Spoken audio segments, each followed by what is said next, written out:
Hello, today I thought I would show you how to do some basic hand quilting, how to get started. It's something that's always sort of glossed over in books and stuff. I don't know why, because presumably most of the time the patchwork and the piecing and everything is the sort of starting point, and then there's sort of the gilding it, if you like, the gilding the lily type thing, is the quilting, especially these days. I think people really like doing sort of complicated patterns and things like that. You know, maybe sort of 200 years ago, if you were desperate to get a quilt on a bed, you know, you wouldn't be too fussed about doing very, very heavy quilting. But anyway, I find one of the things I get asked a lot when I've been doing workshops and things is how you start quilting, how you actually start the physical thing of quilting. So, for those of you who don't know, let's do a little recap on the practicalities of quilts. You've seen this before. So, for those of you that don't know or need reminding or whatever, this top layer, this is the patchwork part, unless it's a whole cloth quilt. That's obviously a whole piece of cloth. So this is all the patchwork bit. This is all the bit that people call piecing together, okay? So you piece it all together and you get a top bit, that's patchwork. In the middle, there is wadding, if you're in the UK, batting if you're not. Not sure what you call it in Europe, let me know, or in South America, please let me know what you call this padded stuff. This is made out of cotton, and this is low loft batting or wadding. So low loft means that it's very thin, and high loft is like that poofy. Do you remember that polyester stuff that people used to use, that big poofy stuff? That's high loft, okay? So then the third layer is the backing layer, and I use cotton sateen usually. So the three layers together need to be quilted or tied to hold them in place. So a quilt is made up of usually 3 layers stitched together with running stitches in a pattern, and that's the actual quilting, which is what this little heart shape is. I'll try and find the back. So there's the little heart shape, okay? So I'm going to show you how to do the quilting part. So I've been on a rummage through my odds and ends, and I found some rather dusty cotton sateen offcuts. I thought they were wider than this, so I thought, oh, it'd be really nice if I show you how to make a cushion. Always getting a bit carried away. I think what I'm going to do is make a few of them and stitch them together, and we'll cover a different technique another time. We've got a template, so I don't need to make one, but this was made by folding a piece of paper in half, drawing the heart shape on, cutting it out, and there's the heart. So probably what I'll do to get the new template for that quilt that I just showed you is I'll draw around this on a piece of card, cut it out, fold it in half, and then cut it down until I get roughly the right size. That will be my plan. So to mark the quilt for this one, it's easier if you can mark the quilt before you layer it up. Sometimes that's not always possible. Sometimes it needs to be layered up first. But in this instance, we can do whatever we want. I'm going to put this on here, this way around. And the reason why I've done that is so I can have more fabric top and bottom in the frame. So I'm just going to draw around this in pencil. Pencil's absolutely fine. If you're quilting on something this pale, if you're doing a lot of quilting, it's going to get dirty. It doesn't matter how many times you wash your hands. It just gets dusty and dirty, and you will need to wash it when you've finished. And also, something weird happens with your fingers and the needle. It corrodes the finish, so that can also make your fingers a little bit black on the tips. Using pencil is absolutely fine. It's going to get washed out. If you don't want to wash it, there are other things you can use. You can use coloured chalk. There's several out there on the market that you can get. You can use tailor's chalk if it's not a complicated design. However, don't mark out too much because it wears off quickly. Or you can use a water-soluble marker, and as long as you remove the marker before you iron it, who irons quilts? No one.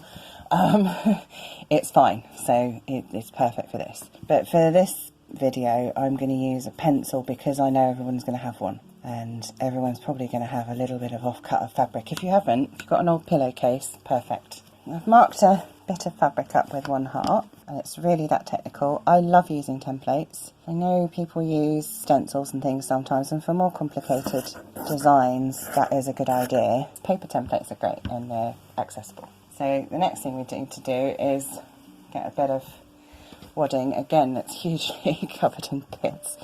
It's probably been on the floor at some point, and it does pick up everything. And we're just going to cut a piece out that's a similar size. And these are all offcuts anyway, so I can do practicey bits and show you. That's like that. I just want to cut this hem off of here because this was a sheet for a project that I used. I'll put the thing in the index card there, or in the description down there. It was the reproduction quilt from a 1920s design, I think is what it was called. So we've got our top layer, we've got our wadding, and now we just need a backing layer. So again, I'm literally just going to put this on top of here and just cut it across here. So usually at this point with a quilt, you would want to fix these layers together. So normally you would tack this together to hold it together or pin it, but it's so small we're not going to bother. And I just want to take the hem piece off of this because I'm not going to be using a quilting hoop today. So I want to keep down as much of the bulk as possible, and also that was the wrong way around, because if you're using anything with a finish on the backing fabric you want the finish on the outside. So let's do that. And then, I haven't actually tried to do this off camera, so this should be illuminating. So I've got here a great big embroidery hoop, and I've undone it to its furthest extent, and I'm hoping that will be enough. Because if it isn't, that means I have to go and find my quilt frame, and I have no idea where it is. So fingers crossed this is going to work. It's going to work. Look at that. It does work. Oh, that's really good. Okay, I can even tighten it a bit. So if you're using one of these embroidery hoops for a small thing, like you could use this for a cushion, you can move it around. You can actually put a frame across quilting. I know a lot of people don't like to, but eventually when you're doing like a great big piece of quilting, like a whole quilt, you've got no choice unless you're one of those very fortunate people that have got like a quilt frame with rollers where you can put everything through. You know, like a tapestry frame where you can wind it. If you've got one of those, obviously it doesn't have to it doesn't have to have the frame sitting on it, but this one does. So what you want when you're quilting is you want it firm, but you don't want it taut. It's not supposed to be like a drum. So I hope you can see there's a bit of movement here. And personally, I find that the easiest to quilt with a little bit of give, because you need to be able to sort of feel it and push from underneath. So that's what I've done there. And then I have this amazing bit of kit here, which is I have to move this back so you can see it. This is a hoop thingy. Oh, I'd be dangerous if I knew how the English language worked, wouldn't I? Right, what is this? A hoop stand? So I actually bought this so I could do embroidery. It's got like an arm thing here. There's multiple places where you can tighten it up, but I also thought it would be really handy for filming stuff so my hands aren't shaking. So I am going to use this cotton perlé. This is a DMC cotton perlé 8, so it's quite thick. I've used it for tying quilts before. I've also used it for lots of embroidery because it's really nice. But for the purposes of being able to show you what I'm doing, I think it's important that I use a thicker thread. You can use hand quilting thread as long as it's cotton. It's usually a little bit thicker, it's often waxed, and mostly it's to do with how the thread has been spun and then what twist is in it. So hand quilting thread, if you hold it like that, it will go straight. A bit like this one does, but others will hold the shape of the bobbin they're on and things like that, and it means it get knotted really easily when you're sewing. So for this we want to make sure we've got enough thread to go all the way around and a bit more, so about that much. And then we need a sharp needle. I don't use standard quilting needles, and I definitely wouldn't use a standard quilting needle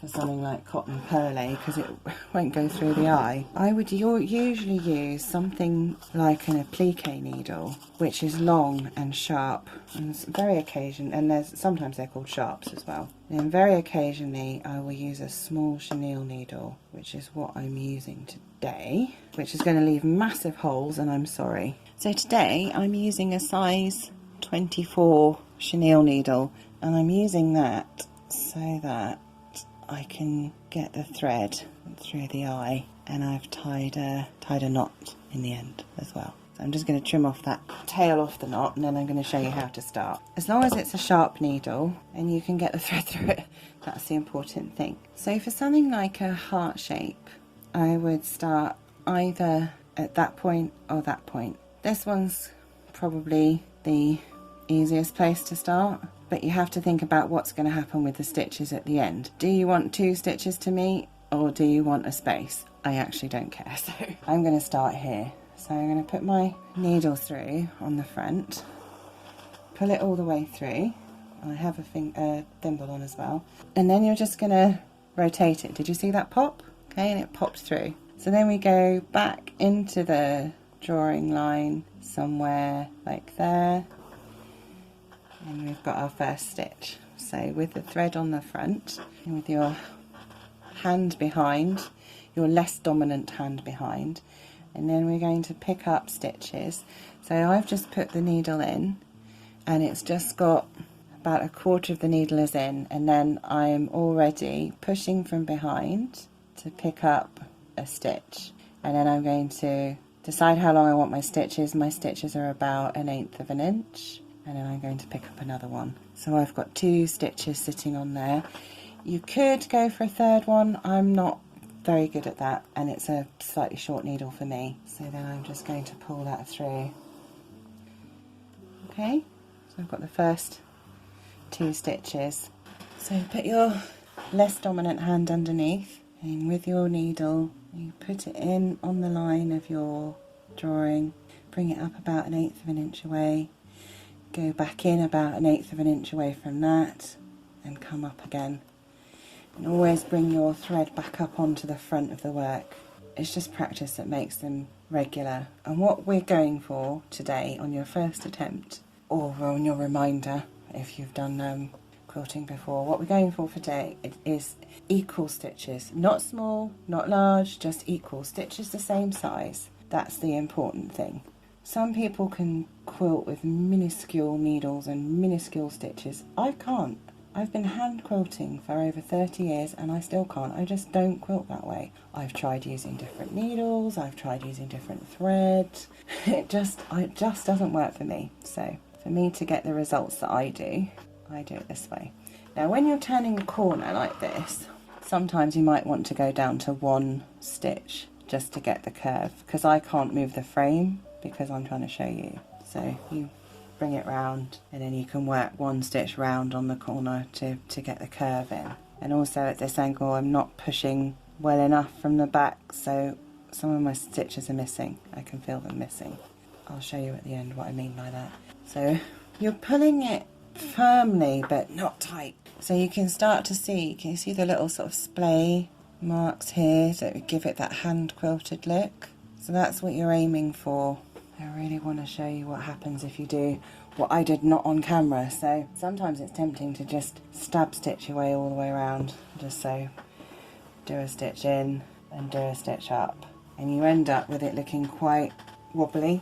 See how that's nice and smooth? And that's wobbly. And a straighter bit should be easier to follow anyway. That's what happens if you do 1 stitch at a time, unless it's on a curve, in which case you can kind of get away with doing that. You just keep working your way. You just rock your needle backwards and forwards, and what I mean by that is, so put the needle in and bring it up 1/8 of an inch away, go down 1/8 of an inch away, come up 1/8 of an inch after that, and then I'm constantly doing that and pushing from underneath. So I do the same thing again.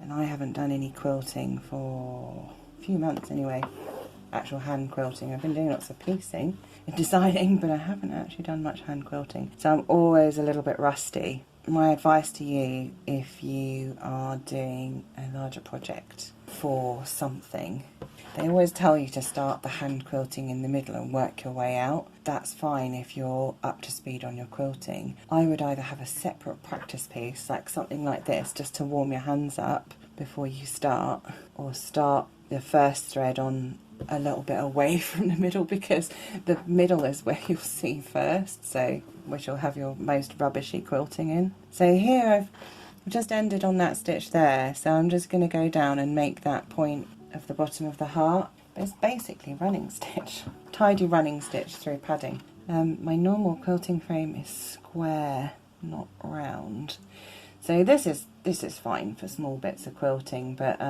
if you want to do something a bit more complicated, like lots and lots of lines close together or whatever, I can imagine it get very frustrating having to stop about here because you can't get your hand any further back. You can see how quick it is. Yeah, you can see it hasn't taken too long. I wish I'd timed it when I'd started the actual sewing. It used to take me to do a heart this kind of size about 10 minutes. I reckon it takes twice as long now, just because I'm out of practice. Normally I would sit with both my elbows on the table as well, supporting my arms, but I've got one arm on the table and one arm wandering in space. Yeah, you know you're doing it wrong. There aren't really that many rights and wrongs, but if you've got both your hands on the back, it gives you a clue. So try and keep one underneath, one hand here and one hand here. So we are nearly at the end, okay? So we need to try and work out how many stitches are left from here to here, because we want the last stitch to go in on that point, okay? Also, when we're putting the last stitch in, we need to tie a knot to pull all the way through to secure the work. I think I've got 1, 2, and then 3 stitches would end up going the right direction and being able to have the knot on it. So we're doing that now, so I can do 1, 2 stitches, and then on the last one I come up here and I'll show you what to do. So I'm going to do 1, come up there, 2, nope, I'm going to have to break the rules.